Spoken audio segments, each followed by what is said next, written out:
नमः शिवाय। रामेश्वरम ज्योतिर्लिंग की अद्भुत कथा जानेंगे कि श्री राम ने स्वयं महादेव की पूजा क्यों की थी। तो सोचिए और रुकिए, पूरी कहानी ध्यान से सुनिए। समुद्र के किनारे एक विशाल सेना खड़ी थी। सामने है अथाह समुद्र और उस पार है सोने की लंका, और इसी किनारे खड़े हैं स्वयं भगवान श्री राम। युद्ध सामने है, वानर सेना तैयार है, समुद्र पर सेतु बनाने की तैयारी हो चुकी है। लेकिन तभी श्री राम का एक ऐसा निर्णय लेते हैं जिसे सुनकर शायद आपके मन में भी एक सवाल उठ ही सकता है। आखिर भगवान श्री राम को भगवान शिव की पूजा करने की क्या आवश्यकता पड़ गई? जिसे संसार भगवान समझकर मानकर पूजते हैं, वही श्री राम एक शिवलिंग के सामने हाथ जोड़कर क्यों खड़े हैं? और क्या आप जानते हैं, रामेश्वरम की इस पवित्र भूमि से जुड़ी एक ऐसी कथा भी है जिसमें हनुमान जी स्वयं शिवलिंग लेने के लिए कैलाश तक जाते हैं। लेकिन जब वे वापस लौटते हैं तो वहाँ कुछ ऐसा हो चुका होता है कि जिसकी उन्होंने कल्पना भी नहीं की थी। हनुमान जी देखते हैं कि श्री राम ने पहली बार शिवलिंग की स्थापना कर दी है। अब हनुमान जी के सामने एक प्रश्न था, प्रभु, जब मैं आपके लिए शिवलिंग लेने कैलाश गया था तो फिर मेरी लाई हुई शिवलिंग का क्या होगा? और फिर हनुमान जी उस शिवलिंग को हटाने की कोशिश करते हैं, पूरी शक्ति लगा देते हैं, लेकिन शिवलिंग अपनी जगह से हिलता तक नहीं है। तब हनुमान जी को एहसास होता है कि यह केवल पत्थर नहीं है, यह तो उस परम शक्ति का प्रतीक है जिसके सामने स्वयं राम भी सिर झुका रहे हैं। लेकिन कहानी अभी ख़त्म नहीं हुई है, अभी तो ये कहानी शुरू हो रही है, क्योंकि रामेश्वरम की इस कथा में ना एक ऐसा रहस्य छिपा हुआ है कि आप बस सुनिएगा, राम और शिव का रिश्ता आखिर क्या है। अगर ये हम बताएं कि राम और शिव का रिश्ता आखिर क्या है, या राम और शिव वास्तव में एक ही परम सत्य के दो रूप हैं कि नहीं है, और क्यों कहा जाता है कि रामेश्वरम में आज भी भक्त केवल शिव का नाम नहीं लेते हैं, बल्कि वहाँ राम और शिव दोनों की भक्ति एक साथ दिखाई देती है। रामेश्वरम।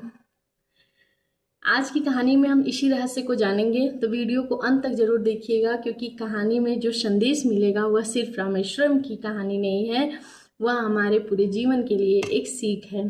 तो एक बार हर हर महादेव, जय श्री राम का नारा करते हुए हम एक कहानी सुनते हैं। अब तक मैं आपको सिर्फ कहानी का एक मोटा मोटा रूप दिखाई हूँ। समय था त्रेता युग। जिस समय की मैं बात कर रही हूँ वो समय त्रेता युग था। माता सीता को रावण छल से लंका ले जा चुका था। श्री राम और लक्ष्मण माता सीता की खोज में वन भटक रहे थे। आखिरकार उन्हें पता चला कि माता सीता को रावण समुद्र के उस पार लंका ले गया है। श्री राम के सामने अब सबसे बड़ी चुनौती थी समुद्र पार करके लंका पहुंचना। श्री राम के सामने अब सबसे बड़ी चुनौती यही थी कि कैसे हम लंका पहुंचे। वानर सेना उनके साथ थी, सभी वीर थे, लेकिन समुद्र इतना विशाल था कि उसकी सीमा दिखाई तक नहीं देती थी। तभी नल और नील के नेतृत्व में समुद्र पर सेतु बनाने का काम शुरू हुआ। वानर बड़े बड़े पत्थर उठाकर समुद्र में डाल रहे थे। चारों तरफ एक ही जयकार गुज रहा था, जय श्री राम, जय श्री राम। लेकिन श्री राम जानते थे कि आगे बहुत बड़ा युद्ध होने वाला है। रावण शक्तिशाली था, उसकी सेना विशाल थी, और युद्ध में जाने से पहले श्री राम ने एक ऐसा काम करने का निश्चय किया जो उनकी विनम्रता की सबसे बड़ी मिसाल बन गया। श्री राम ने महादेव की पूजा क्यों की? श्री राम ने कहा, लंका की ओर जाने से पहले हमें भगवान शिव की आराधना करनी चाहिए। वानर सेना ने पूछा, प्रभु, आप तो स्वयं भगवान हैं, फिर आपको किसी और देवता की पूजने की जरूरत क्यों है? श्री राम मुस्कुराए, उन्होंने कहा, भक्ति में बड़ा और छोटा नहीं होता है। जिस भक्ति के सामने संसार सिर झुकाता है, उसके सामने सिर झुकाना ही धर्म है। यह बात सुनकर सभी शांत हो गए। श्री राम ने समुद्र के किनारे भगवान शिव की पूजा करने का संकल्प किया। लेकिन अब एक समस्या थी कि पूजा के लिए शिवलिंग चाहिए था। श्री राम के सामने श्री राम ने हनुमान जी की ओर देखा और कहा कि हनुमान, तुम कैलाश जाओ और वहां से भगवान शिव का शिवलिंग लेकर आओ। बस फिर क्या था, हनुमान जी ने श्री राम का आदेश सुना और तुरंत निकल पड़े। हनुमान जी आकाश में उड़ते हुए कैलाश की ओर चल पड़े। उनके मन में एक ही भावना थी, मेरे प्रभु ने मुझे सेवा का अवसर दिया है। हनुमान जी के लिए इससे बड़ा सौभाग्य और क्या ही हो सकता था। लेकिन उधर समुद्र के किनारे समय बीत रहा था। पूजा का शुभ समय निकट आ रहा था। श्री राम प्रतीक्षा कर रहे थे। एक बार सबने आकाश की ओर देखा, लेकिन हनुमान जी उनको दिखाई नहीं दिए। समय निकलता जा रहा था। तभी माता सीता ने समुद्र किनारे रेत से शिवलिंग बनाने की बात कही। पारंपरिक, अब आप बोलेंगे माता सीता मतलब यहाँ पे कैसे आई, तो पारंपरिक कथा के अनुसार माता सीता ने रेत से शिवलिंग बनाया था, ठीक है, और श्री राम ने उसी शिवलिंग को स्थापित किया था। तो माता सीता की पहले की बातें थी जिसको श्री राम ने याद करके वहाँ पे शिवलिंग स्थापित किया था। फिर उन्होंने आंखें बंद की और पूरे मन से महादेव का ध्यान किया। समुद्र की लहरें किनारे से टकरा रही थी। हवा में एक अद्भुत शांति थी। श्री राम और जय श्री राम की आवाज़ सुनाई दे रही थी। हे महादेव, मुझे धर्म के मार्ग पर चलने की शक्ति दीजिए। श्री राम की आवाज़ से जो सुनाई दिया वो ये सुनाई दिया कि हे महादेव, मुझे धर्म के मार्ग पे चलने की एक शक्ति दीजिए। कुछ समय बाद आकाश से हनुमान जी दिखाई दिए। उनके हाथ में शिवलिंग था। वे बहुत प्रसन्न थे। उन्हें लगा था कि प्रभु उनके द्वारा लाए गए शिवलिंग की स्थापना करेंगे। लेकिन जब वे वहां पहुंचे तो देखा श्री राम पूजा पूरी कर चुके थे। हनुमान जी थोड़े उससे उदास हुए। उन्होंने श्री राम से कहा, प्रभु, मैं आपके आदेश से शिवलिंग लेने कैलाश गया था। श्री राम जी प्रेम से उनको कहे, हनुमान, तुम्हारी सेवा व्यर्थ नहीं गई, लेकिन तुम्हारी सेवा तो व्यर्थ नहीं गई, लेकिन हनुमान जी के मन में एक इच्छा थी। उन्होंने कहा, प्रभु, यदि अनुमति हो तो आपके द्वारा स्थापित शिवलिंग की जगह मेरे द्वारा लाया गया शिवलिंग स्थापित कर दीजिए। श्री राम मुस्कुराए। उन्होंने कहा, हनुमान, यदि तुम इसे हटाना चाहते हो तो प्रयास कर सकते हो। हनुमान जी ने पूरी शक्ति लगा दी। शिवलिंग जी जो शिवलिंग को पकड़े हनुमान जी, और उन्होंने अपने पहले तो सामान्य बल दिया कि छोटे से शिवलिंग है, इनको हटा के हम दूसरी शिवलिंग को स्थापित कर दे जो हम कैलाश पर्वत से लाए हैं। और उन्होंने और जोर लगाया, फिर भी नहीं हिला। जब हनुमान जी ने पूरी शक्ति लगा दी, वानर सेना आश्चर्य से देख रहे थे। हनुमान जी ने पूरी ताकत लगा दी, लेकिन शिवलिंग अपनी जगह से 1 इंच भी नहीं हिला। हनुमान जी कुछ क्षण के लिए बिल्कुल शांत हो गए। उन्हें समझ में आ गया कि महादेव को बल से नहीं, शक्ति से पाया जाता है। हनुमान जी ने हाथ जोड़े और उनके मन में अहंकार का एक कण भी नहीं था। उन्होंने श्री राम के चरणों में सिर रख दिया। श्री राम जी हनुमान जी को उठाए और अपने हृदय से लगा लिया और कहा, हनुमान, तुम्हारी शक्ति पे मुझे गर्व है। और फिर उन्होंने हनुमान जी द्वारा लाई गई शिवलिंग को भी सम्मान दिया। इसी परंपरा से रामेश्वरम में दोनों शिवलिंगों से जुड़ी कथा प्रसिद्ध है। यहाँ एक बहुत सुंदर बात समझ में आती है, भगवान के सामने किसी की भक्ति छोटी बड़ी नहीं होती है। हनुमान जी शिवलिंग लेकर कैलाश से आए थे। श्री राम ने उनकी भावना को भी स्वीकार किया और भगवान और भक्त के रिश्ते की सुंदरता यहाँ पे कहानी का वर्णन किया गया है। तो अब एक प्रश्न आता है कि इस स्थान का नाम रामेश्वरम क्यों पड़ता है? क्योंकि परंपरा के अनुसार श्री राम ने यहाँ भगवान शिव की पूजा की स्थापना की थी, इसीलिए यह स्थान कहलाया रामेश्वरम, अर्थात राम के ईश्वर। रामेश्वरम का अर्थ ही होता है राम के ईश्वर। तो वहाँ पे भगवान राम ने पूजा की थी और यही बात इस स्थान को अद्भुत बनाती है। यहाँ राम ने शिव की पूजा की और शिव के साथ राम का नाम जुड़ा। तो एक बार हर हर महादेव बोलिएगा, ओम नमः शिवाय। दोस्तों, इस पूरी कथा का एक गहरा संदेश है कि हम अक्सर कहते हैं मैं शिव भक्त हूँ, कोई कहता है मैं राम भक्त हूँ, लेकिन रामेश्वरम की कथा हमें बताती है कि सच्ची भक्ति में भेद नहीं होता है। श्री राम शिव को प्रणाम करते हैं और भगवान शिव राम के नाम का स्मरण करते हैं, यानी राम में शिव है और शिव में राम है। इसलिए जब कोई भक्ति पर रामेश्वरम की पवित्र भूमि पर कोई भी भक्त अपने रामेश्वरम के पवित्र भूमि पर जाता है तो उसके मन में केवल एक भावना होती है, हरि और हर एक ही परम शक्ति के रूप हैं। हरि और हर एक ही परम शक्ति के रूप हैं। जरा उस दृश्य की कल्पना कीजिए, जब समुद्र चारों तरफ समुद्र की ऊंची लहरें थी, दूसरी तरफ श्री राम की सेना थी, बीच में पवित्र शिवलिंग था। सोचिए, महसूस करिए उस चीज़ को। उसके सामने हाथ जोड़कर श्री राम शायद उस समुद्र भी लहरों का अच्छा खासा वो था, अपना आना जाना जिसको बोलते हैं ना कि लहर आ रहा है जा रहा है।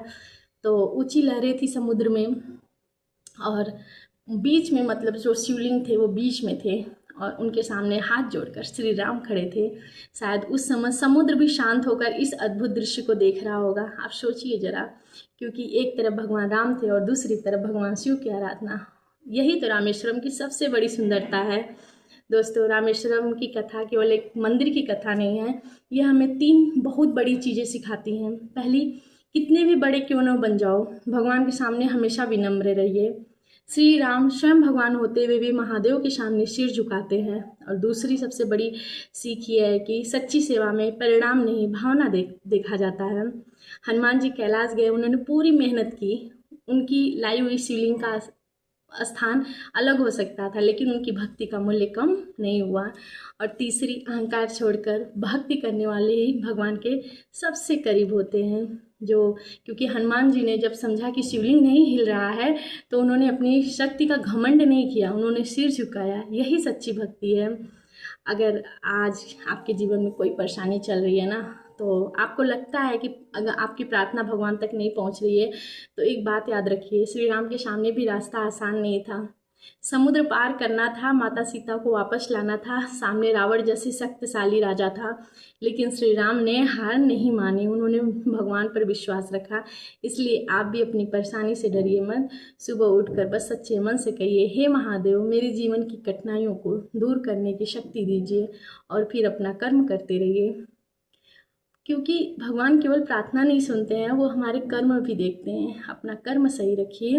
रामेश्वरम हमें बताता है, भगवान बनने के बाद श्री राम ने भक्ति नहीं छोड़ी। सबसे बड़ा मतलब यही था कि लोग संकट के घड़ी में भले से भगवान को वो कर लेते हैं कि भगवान उसके बाद भूल जाते हैं संकट कटा। तो हम इंसानों को अपने जीवन में अहंकार किस बात का रहता है कि आज हमारे पास थोड़ा धन है, थोड़ी सफलता है, थोड़ा सम्मान है, लेकिन यह सब हमेशा हमारे पास नहीं रहने वाला है। जो हमारे पास मतलब हमेशा हमारे साथ रहेगा, वो है हमारी शक्ति, हमारी भक्ति और हमारा कर्म। सबसे बड़ा है कर्म। इसलिए महादेव के सामने सिर झुकाइए, श्री राम का नाम लीजिए और जीवन में सत्य का रास्ता मत छोड़िए। कहते हैं कि जिस स्थान पर भगवान स्वयं किसी दूसरे भगवान की पूजा करे, उसी भूमि की महिमा कितनी अद्भुत होगी। मतलब भगवान राम स्वयं मतलब वहाँ पे पूजा किए हैं, उस जगह का महिमा कितना अद्भुत होगा। रामेश्वरम उसी पवित्र भावना का प्रतीक है। यह हमें बताता है कि राम हो या शिव, भगवान एक ही हैं। नाम अलग हो सकते हैं, रूप अलग हो सकते हैं, लेकिन शक्ति एक है। इसलिए आज इस कथा को सुनने के बाद कमेंट में एक बार तो जरूर ही लिखिएगा, सिर्फ एक बार पूरे विश्वास से लिखिएगा, हर हर महादेव, और साथ में जय श्री राम लिखिएगा। हर हर महादेव और जय श्री राम जरूर लिखिएगा। महादेव आपके जीवन के सभी संकट दूर करे, श्री राम आपको सत्य और धर्म के रास्ते पर चलने की शक्ति दे, और बजरंग बली हमेशा आपके ऊपर अपनी कृपा बनाए रखिए। तो एक बार प्रेम से बोलिएगा, हर हर महादेव। दोस्तों, मैं अगर आपको एक चीज़ बताऊं, मेरे साथ अगर मैं कुछ गलती करती हूँ, मुझे लगता है कि नहीं मैं गलत की हूँ, तो मैं मंदिर के सामने जाती हूँ और प्रभु से बोलती हूँ कि प्रभु आपने ऐसा होने क्यों दिया, ये गलती मैं की हूँ लेकिन करवाए आप हो।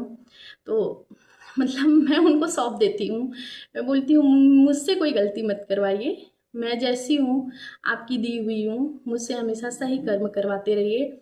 अगर मैं कहीं गलत काम कर रही हूँ तो उसको आप कैसे भी बाधा डाल के उसको रोकिए। तो ये मेरी छोटी सी भावना थी जिसको मैं आपको बताई हूँ। तो यही है, आप अपना कर्म करते रहिए, बाकी भगवान के ऊपर छोड़ दीजिए। भगवान से प्रार्थना में ये हमेशा बोलिए कि प्रभु अगर मैं गलत कर रही हूँ तो आप उसको रोकिए, मुझे गलत मत करवाइए। ये जरूर विनती करिए प्रभु से। ये नहीं करेंगे तो प्रभु आपको बोलेंगे हाँ जाओ करो गलत। कर्म हमेशा सही करो, कर्म ही आपको सब कुछ देता है।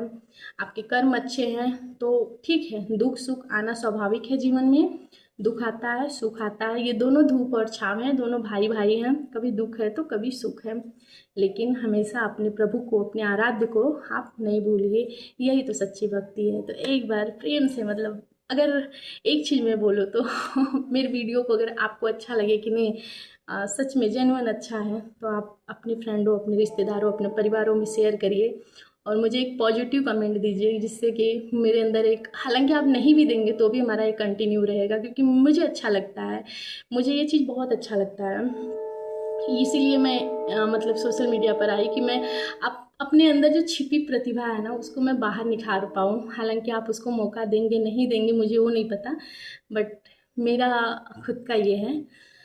तो आप लोग इसको वीडियो को देखिए, लाइक करिए, कमेंट करिए, शेयर करिए। अच्छा लगे तो कमेंट में ज़रूर बताइए कि दीदी अच्छा है, बेटा अच्छा है, आप इसको कंटिन्यू करो। ठीक है। ओम नमः शिवाय। जय श्री राम, जय श्री राम।